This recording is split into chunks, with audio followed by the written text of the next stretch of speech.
my name is Paige. Welcome to my channel. So I am continuing on with How to Be a Normal Person by TJ Klune. I, so far, don't know if I love it. I'm liking it though. It's just not serious. It's not very serious. It's just like a big joke. So we will see if there's any serious undertones later, but I do need to leave very soon. I need to get my nails done because I have cracked these two in the back and my hair keeps getting stuck in them, and I would rather that not happen. So I need to go get my nails done, and then tonight me and my mom are going to go see Hamilton for the second time. So I am super excited to see it again. We got like really cool seats because her work was doing some sort of raffle or whatnot, so we're like super close to the stage and I'm very excited. But I need to get these nails done and then I need to edit last week's vlog, so I'm gonna check in when I read this. I don't know if I'll be able to read it tonight, but it'll be done sometime this week. Okay, I just wanted to share a quick update on my nails. You could probably hear my AC. Let me turn that off. But I went in with an idea. I can put it on the screen here. I like drew it and I thought it would turn out really good, and for the most part it started off turning out really good. Like, we did the purple side and the moon looked really pretty. But then for whatever reason, he was doing the design on the like unglossy nail. So usually when I get my dip done, they do the glossy part, do the design on top, and then do another glossy on top of that. But he didn't do it that way. He did it on like the kind of matte unglossy part.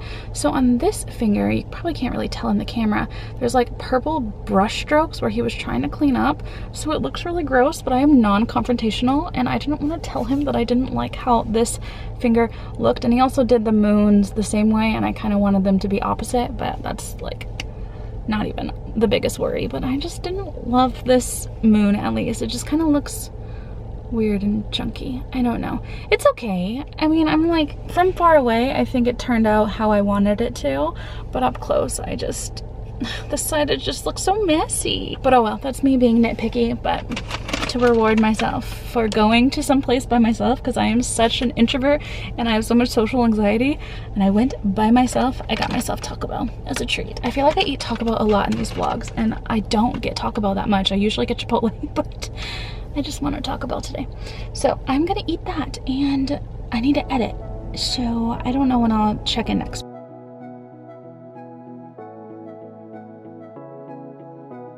Okay, so I have about an hour and a half left of How to Be a Normal Person, and I just wanted to give a quick update because I am still just not loving it. I'm liking it though, so it's not like I'm having a bad time reading it, but it still just hasn't gotten serious. Everything is still just wacky. I don't know how better to explain it, where all of the conversations just feel so unnatural to me. Like, I would never speak this way, and I think that's the whole point, where this is just meant to be a joke, because there's no way to actually be a normal person. Like, who you are is normal, and I think that comes across too in like the article that Gus is following in this, To Be a Normal Person. It has like wacky suggestions on like wearing a fanny pack or having weird topics of conversation that come up. So it's like a joke about being normal is not something that you can be because you are your own normal.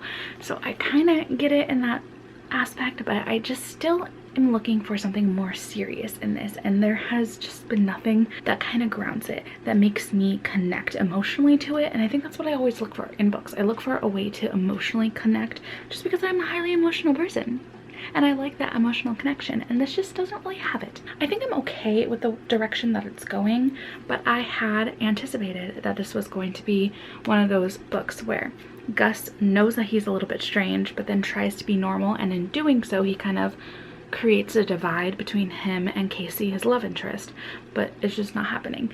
The way that he's being normal is just him not being normal. There doesn't seem like there is going to be a conflict that comes out of him trying to be normal. So I kind of was going with the stereotypical romance tropes in mind when I was going into this, but I guess with TJ Klune, like, don't expect the expected. Okay, I have finished, and I am pleasantly surprised by a choice that TJ Klune made. It is something that I have been dying to have happen in a romance, which I would say that this is very much a romance, except for I don't think this is as fleshed out as a lot of his other romances are, but I am kind of comparing it to like The Extraordinaries or The Lightning Struck Heart or even the Green Creek series, where they have more time to establish their relationships, and this one is a lot shorter than his other books, and it's not as detailed. So there are like a few things that I like about this more than I do his other books. So I am tired. I think I'm rambling. I don't even know what I'm saying, but back on track. He does something in this that I really, really enjoy. I guess I'll put spoilers here in case you don't want to hear what it is, but it's not a major spoiler. But in this, he chooses not to have like a major conflict. He has them communicate. And I love that. I have been dying for a book to do that, where it's just like, okay, we're not gonna fucking do this whole miscommunication, I'm butthurt, we're not talking for a few chapters, and then we have like a big makeup scene. It was just like a brief little like, ooh, that hurt my feelings, now we're gonna talk about it. And I love that.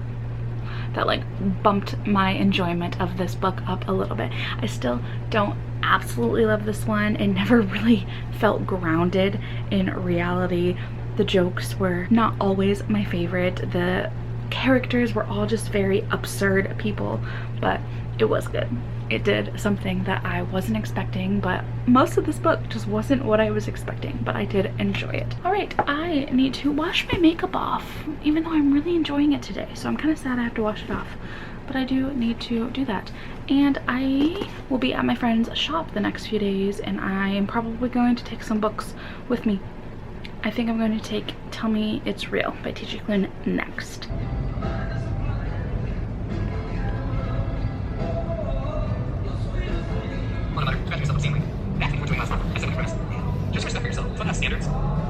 I swear somebody's probably gonna walk in as I'm trying to record this. Let's put you right here. So I am reading this while I am waiting for people to come in and out of the store today, and this is basically The Lightning Struck Heart but set in the real world. Like, these are the same characters. It feels like they have the same voice, they have the same dynamic, it seems like. So I am liking it for that aspect, and it has that same type of humor where it's funny but it's not as wild as How to Be a Normal Person was. But that being said, I'm not sure how I feel about the love story that's being set up. I don't think I like the love interest. I should probably turn off the music. I don't think I love the love interest. He seems kind of like he's going to be a touch possessive, and he's not very smart either. So it's like really playing into that like himbo, a little bit just brainless cliche of a man. So I am interested to see if I end up liking this one. All right, I panicked just a smidge because somebody walked in, and they ended up being super nice. They told me that I was so pretty, and that was the nicest compliment ever. But I think, as I was saying, I hope that I like this one, but I'm not sure how I feel so far. I do feel a lot of similarities between myself and Paul. He's just not a very confident person. He doesn't think that he is very much at all of a person that anyone would even want to date. So when we meet Vince, he really likes Paul and is asking him out already, and Paul is just like, I don't believe it. I don't believe somebody this attractive would want to date me. So I'm liking that lack of self-confidence, lack of self-worth, because I relate to that very heavily. I feel like I'm gonna connect to Paul a lot, but yeah, it is very similar to Lightning Struck Heart in the voices and the characters in this, and not sure if I like Vince that much, but we will see as the week goes on. I'm listening along to the audiobook, so hopefully I will be able to get a big chunk of this by tonight and then finish it no later than tomorrow, so that I can pick up one more TJ Klune for the week. This is just all TJ Klune all month long. I would say that I wasn't really liking Vince at the beginning because he was reminding me a lot of Josh from the Hating Game, and the whole dynamic between them was feeling very Hating Game-esque, where Vince was coming on really strong to Paul, and because of all of Paul's like reservations about himself and not being worth very much, he just didn't believe Vince was being sincere. So he was pushing back a lot and saying like, no, I don't want that, no, I won't go on a date with you, no, that's not gonna happen. And Vince was still doing things that I just don't love when it happens in books or just in general. Like, he kept putting his hands on him and he kissed him without any consent. So he was doing the weird, creepy things that Josh would do in the Hating Game, and it was really bothering me. And I still wish that he would be a little bit more understanding of no means no, even if you know the other person wants to go on a date with you. It's just, it bothers me that he's choosing to not listen to what Paul is saying, even though I know that Paul wants to go on a date with him and wants to kiss him and wants all of these things to happen. I don't like that being written as romantic. I think that's what gets me, where I understand that Paul wants this and I understand that they do really like each other, but I don't like that being written as romance. It is not romantic to tell somebody no and then to push your boundaries. That needs to be done. That needs to be done. So I'm having a hard time with that.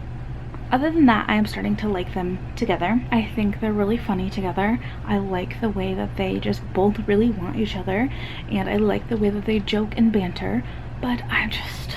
consent issues being written as romance romance is just a no for me. One thing I will say though is that I'm noticing in a lot of TJ Klune books there are usually drag queens, and then there's also jokes about trans people, and I don't know how I feel about that. I obviously love drag queens. Trans people are wonderful. I just don't know if he puts them in his books for the right reasons.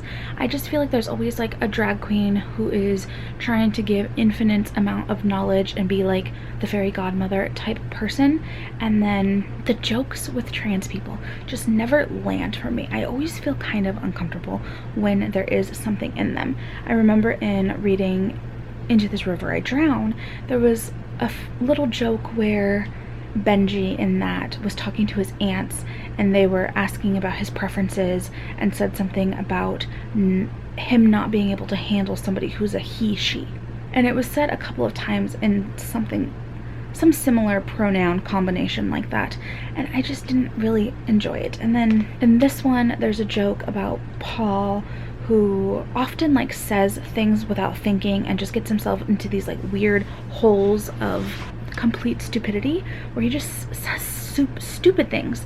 And in one point of this, apparently he had a conversation with somebody once and she thought that he had just transitioned or something, and that became a joke in the book, and I just don't enjoy that. And I know that a lot of these were written a while ago and that people weren't as aware in the sense that they are now about trans issues and the ways that trans people are discriminated against and made fun of and just not looked at as just people. So that is one thing that I'm still just not sure how to feel about a lot of his books, because it comes up often and I just never know if it's done well and if it's representing people in a way that's okay or if they're just bad jokes.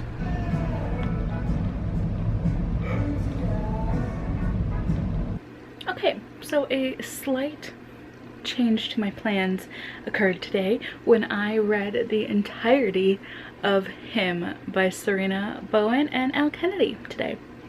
I was at the shop, and Saturdays are usually a little bit busier, and so I didn't want to be listening aloud to the audiobook and somebody come in and hear one of TJ Klune's explicit jokes. I just felt like that could be just a tiny bit awkward, so I decided to pull up one of the books that I downloaded on my Kindle, and I loved it. I loved it. I really like their writing. It's just so readable. I flew through that. I could not put it down. Of course, when people came in and I needed to help them and check out what they were doing, it was so good. I am a sucker for childhood friends to lovers, and this just had it. It had pining, but it wasn't too heavy. It had just like the tiniest bit of miscommunication or like lack of communication, but not that like really obnoxious, oh, I overheard somebody say something and now we're not speaking at all sort of deal. And oh, it was good. I really, really enjoyed it. So there is like a 99.9% chance that I will be buying the sequel and the novella for it in the next couple of days and reading that, even though I need to be reading other books and they were not on my TBR, but oh, it was so good. I have a couple other books by Sarina Bowen, maybe at least one.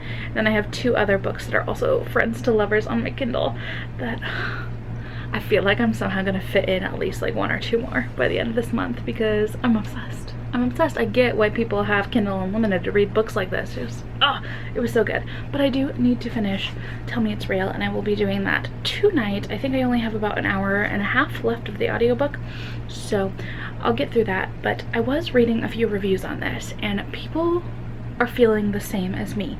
They're feeling that it's very similar to Lightning Struck Heart, but Lightning Struck Heart just does everything better, especially because Lightning Struck Heart, that entire series, is magical. So when there are more insensitive jokes or like jokes poking fun at certain people, it doesn't come across as wrong as it does in these ones, because this one is set in real world. So there's been a few jokes in this one, like for example, there's one ongoing joke about Vince not knowing that Asia is a continent, and so if he brings up something that is inherently Chinese or Japanese or something and somebody corrects him, he kind of goes, oh, Asia's all the same. So there's jokes like that that are just not landing in this. But when you get that sort of everything's a joke aspect in the Lightning Struck Heart, it doesn't come across as so off-putting, I guess, because if you're joking about giants or you're joking about fairies or you're joking about dragons, it's a lot different than when you're joking about actual races and actual people. So a lot of those things are falling flat in this one that work in a fantasy story, because if TJ Klune wants to make a joke about all dragons, that's his world that he's creating. Those are his dragons he's creating. But you're making a joke about, oh, all Asia's the same. No, it just doesn't, it doesn't work. These jokes just aren't pulling off as I think he wanted to. Again, this book was written a while ago, but the more I'm reading it, the less I am liking it. I feel like I'm rambling, so I will let you know how I feel at the very, very end, but I'm assuming that this is going to be 3 stars, if not less than.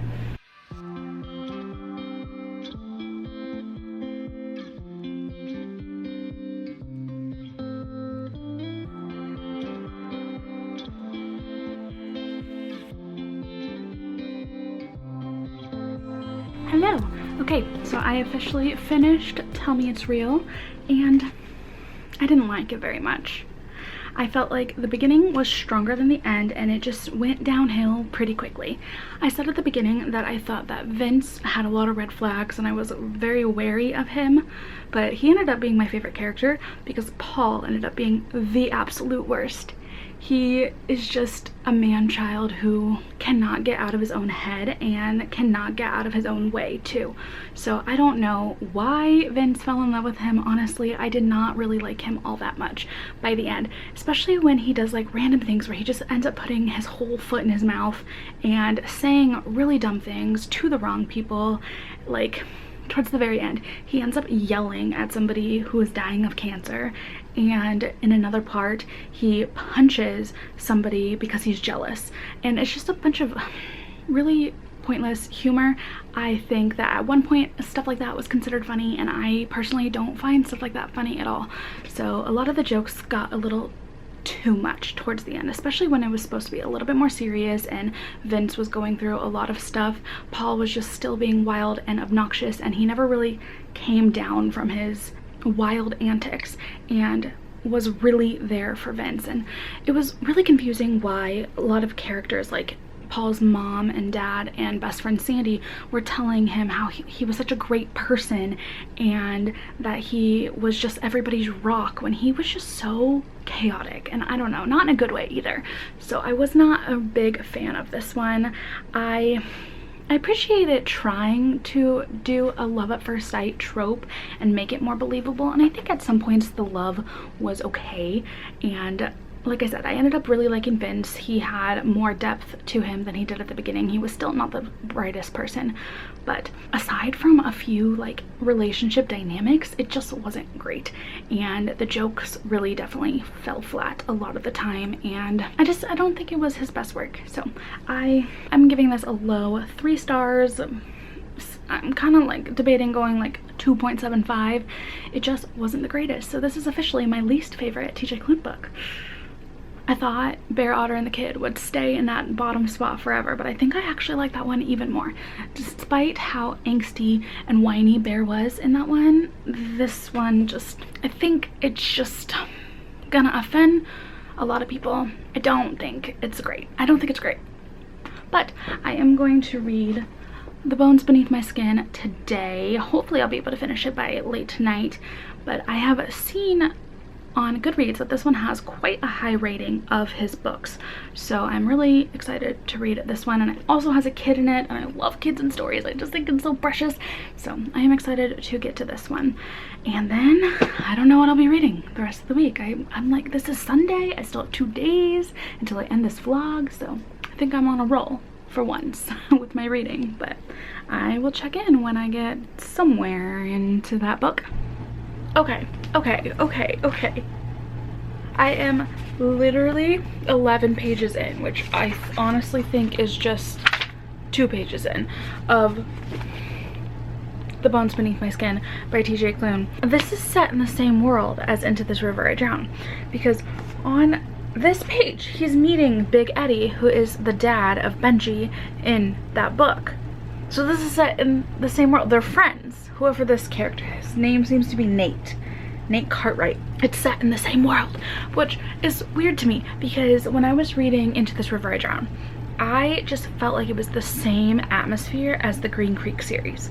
It wouldn't have surprised me if there was mentions of werewolves and witches in that one, but there never was. I couldn't figure out if it would be in the same universe. So now that this book, even though it's said it's a standalone, is connected to Into This River I Drown, I'm kind of wondering if I've missed any other Easter eggs of things being connected, because he is talking to the dad that is dead in Into This River I Drown. So this is set way before, so far, at least this chapter is. I don't know what year we're gonna jump to, but it's 1995 in this one, and I want to say that Into This River was set in like 2014. Okay, now I want to know if all of his books are connected. Now, do I have to just reread all of them? Alright, I have made it to the 100-page mark, so I feel like I can at least summarize a little bit of what is going on in this and what this appears to be about.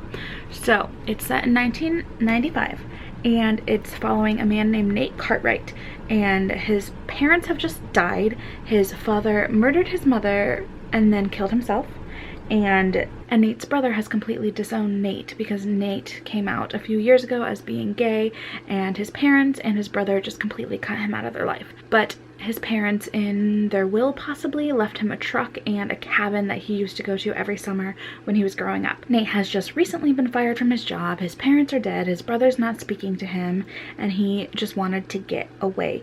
So he went to go stay at the cabin to clear his head, be alone for a while, and just kind of figure out what he's going to do with his life.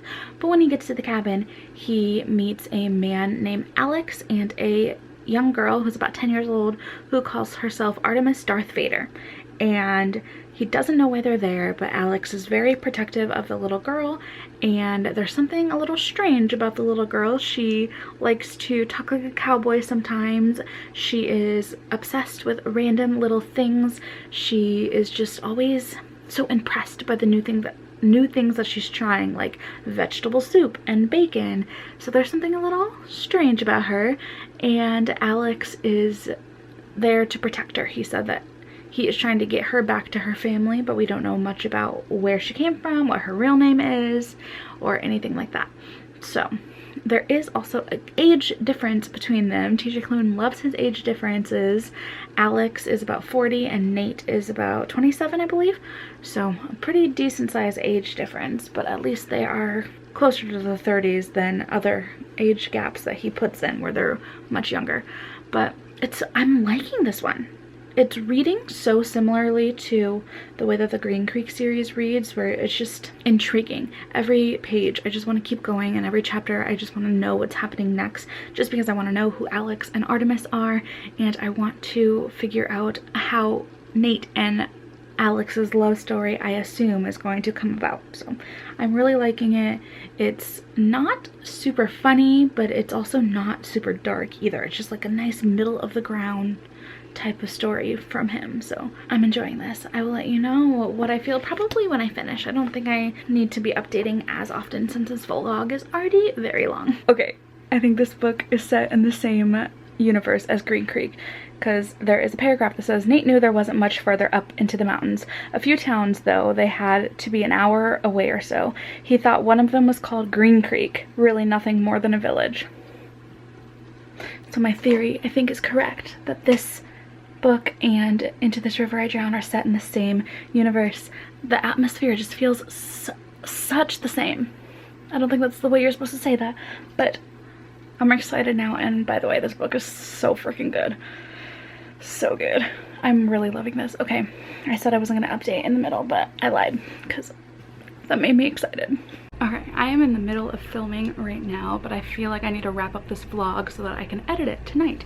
But I did finish The Bones Beneath My Skin, and this is another 5-star read by TJ Klune. I absolutely love this one so freaking much. I was sobbing so hard at the end. Like, I feel like I still have super puffy eyes because of how hard I was crying, just because I thought it was so well done, and just the ending hit me so hard. I really love this one. It is not a really angsty story. It's super easy to read. It's really funny. It has a really cute child character, and I felt like the slow burn romance in this was just, it was so good. I really enjoyed this one. I definitely want to read it again, and if TJ Klune comes out with a sequel to this, I would just gobble it up. It's so good, and this cover is beautiful. It's like everything that I wanted it to be. I was so worried that this one would be super duper sad, but it wasn't.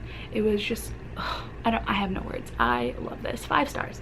5 stars all around. But I am trying to work on a video I've mentioned a few times in other past videos, but I am trying to work on a video that I've mentioned in past vlogs is what I'm trying to say, and it is taking me forever to film this.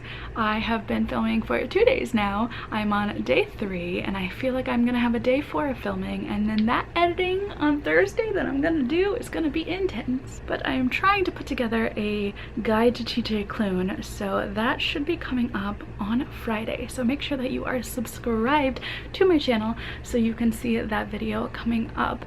I am trying my best to make this a decent video, and I'm so worried that it's going to flop, but if it does, oh well. I'm enjoying making it, and I've definitely been enjoying reading as many TJ Klunes as I can fit into 1 month.